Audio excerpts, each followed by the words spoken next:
Mr. Malema, thank you very much for joining us on TVC News. Yeah.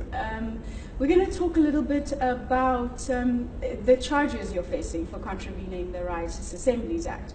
Are you conveniently using these charges to grab headlines and maybe launch a campaign?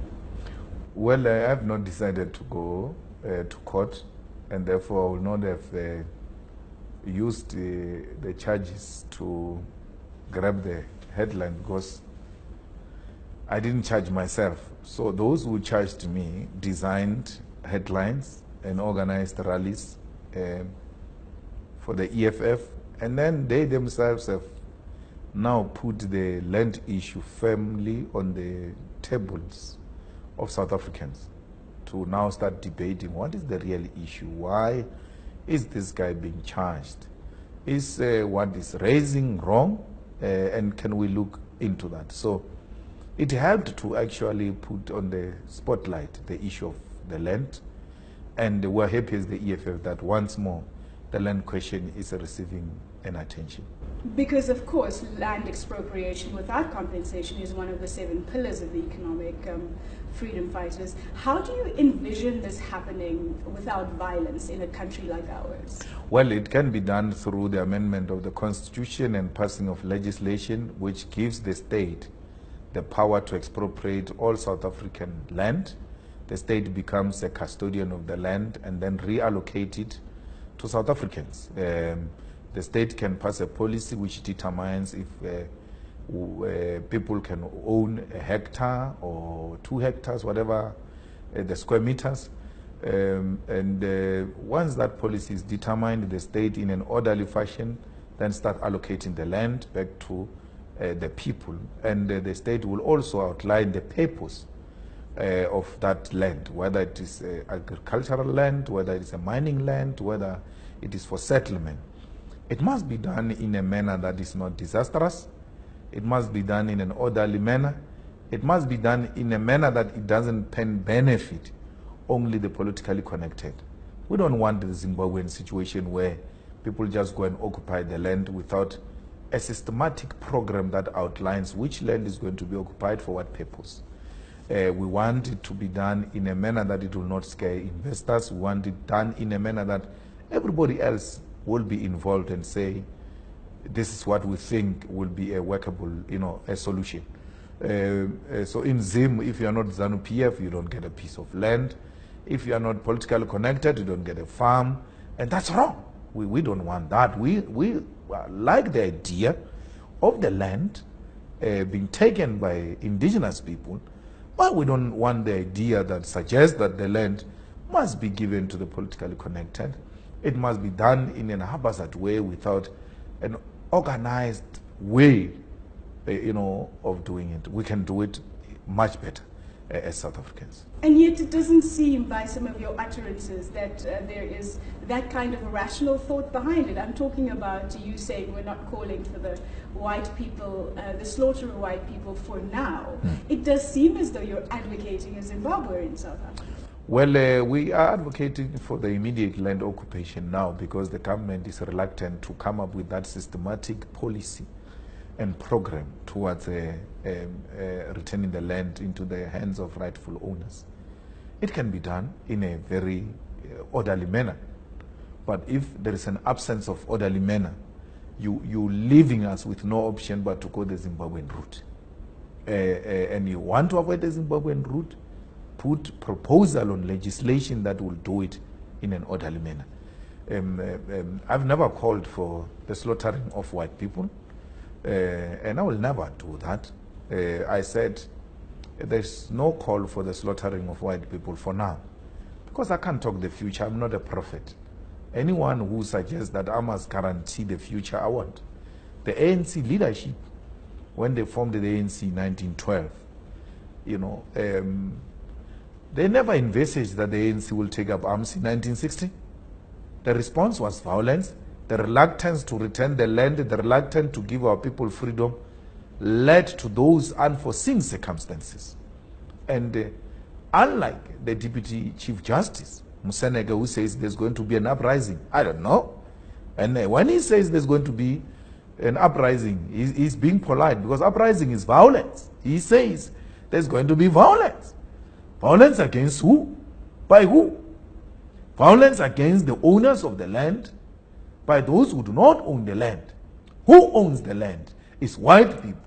Who doesn't own the land? It's black people.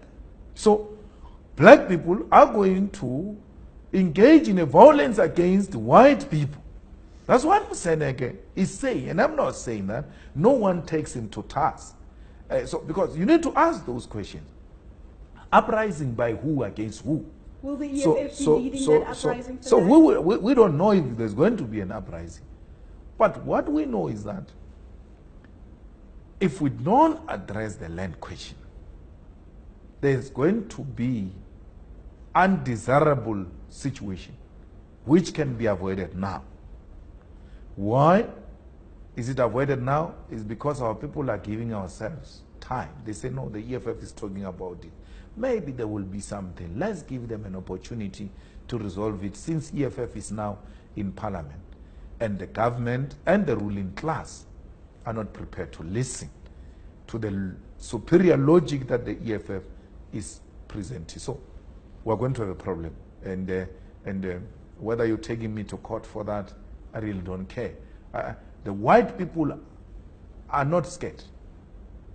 The white people are the ones who committed violence against black people. The white people are in a mindset of violence, and they think we are like them. They think we like violence. We don't like violence. We have never engaged in any violent activity, but white people have engaged in a violent activity. And that's why they are scared that we are going to pay revenge in a violent manner.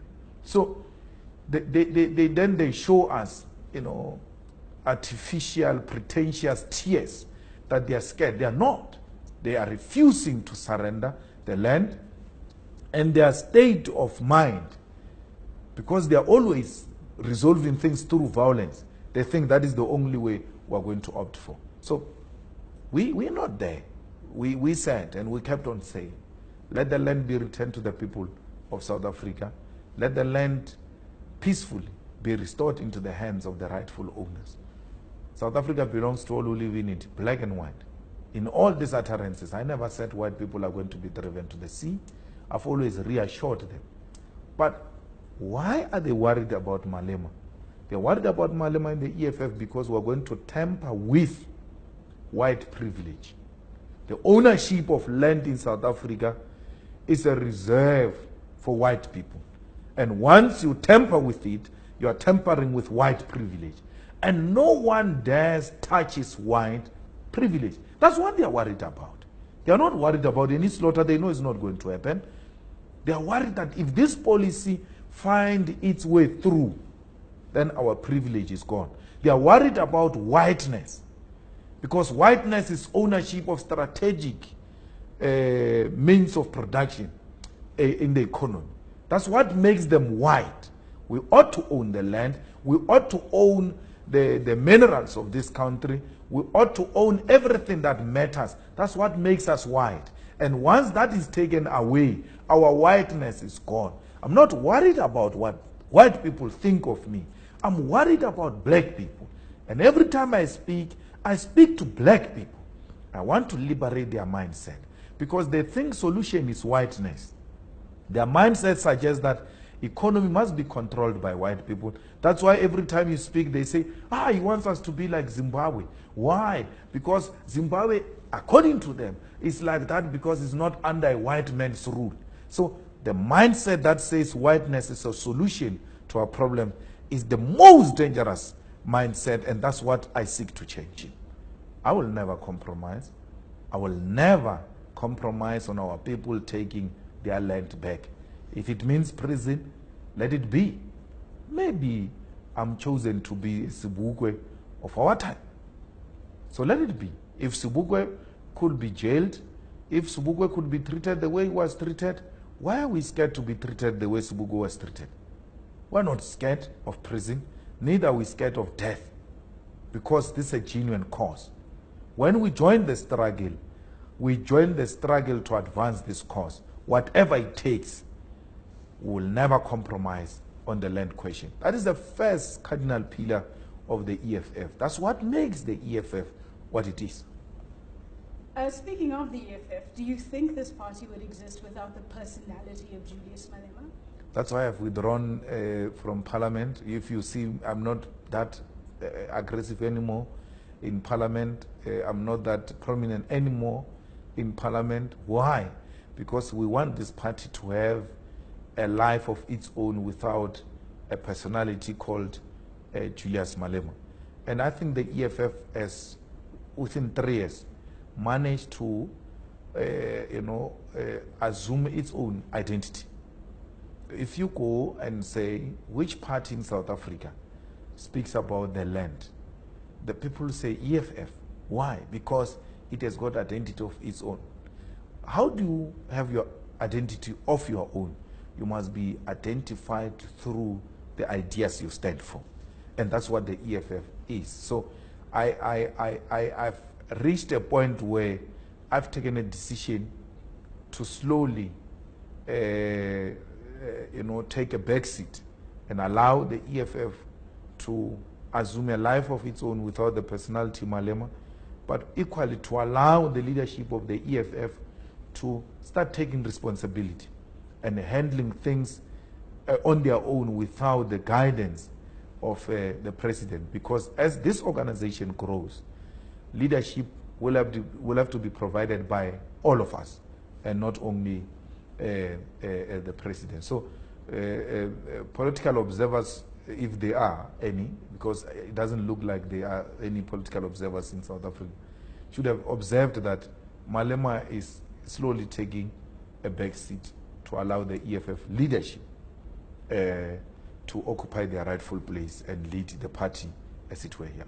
And those same political observers think that you might not have a political future without your nemesis, President Jacob Zuma.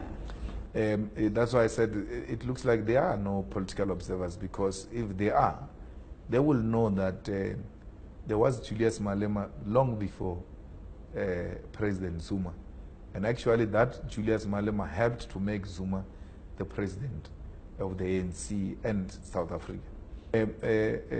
I've got credentials of my own, and Zuma is very insignificant when it comes to my credentials. I've got my own credentials. Let's talk a little bit about the country's largest trade union federation endorsing Deputy President Cyril Ramaphosa to take over from Zuma. What do you think of this choice? Well, I don't want to be involved, really. I think those are ANC factional battles, which I shouldn't contribute. But safe to say that Ramaphosa won't help them. He comes with a huge package. But also it exposes the ideological orientation of COSATU. How do you endorse such a big capitalist to be a president? How do you endorse a person who contributed on the slaughter of workers to be a president? So it tells you that there is no any ideological orientation that informed that endorsement, except pure factionalism and opportunism of federation leadership, which thinks that it will be empowered personally when Ramaphosa assumes the responsibility of the ANC.